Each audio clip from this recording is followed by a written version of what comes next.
speech that really roused the entire audience here. The president, of course, Senator Charles Schumer. And I can tell you, this is no surprise, but the speech is done, locked, and loaded. No more changes. Unlike Bill Clinton. Until it's not. Right? The thing about the First Lady is that once she gets more involved in the political agenda, she will probably have to sacrifice a little bit of her popularity. That's true.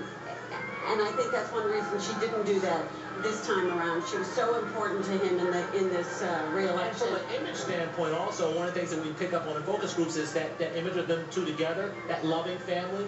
Women voters ate that up. I mean, it was it was part of their brand, and they really appreciated it. But this was a guy who was truly in love with his wife, and his wife was a partner, and women voters really appreciated it. Men didn't like that?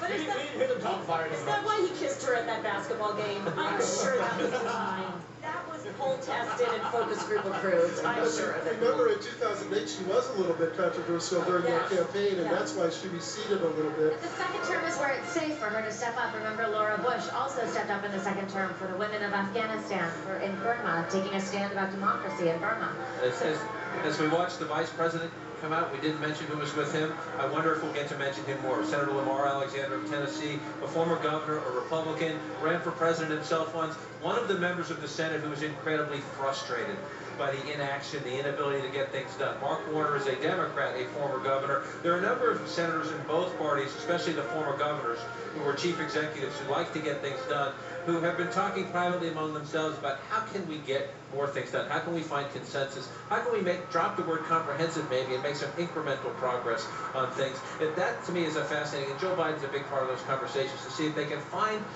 I don't know whether you can call it the middle or the center anymore, but just some functional group that trusts each other and that can find ways to get things done. Notice the taxation without representation, license plate. Yes. We Washingtonians, that's a big deal, because we have no representation. There is nothing quite like watching this motorcade, though, as it passes you by.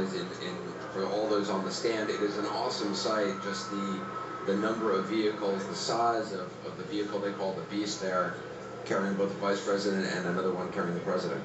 And those are heavy machines, heavily fortified, but make no mistake, they're going to go very slowly today when we see them, if necessary. I've been out to the Secret Service training headquarters and watched them do the emergency drills with these things. That's a treat. I can't go down to the Cadillac dealership and pick one of those up? No.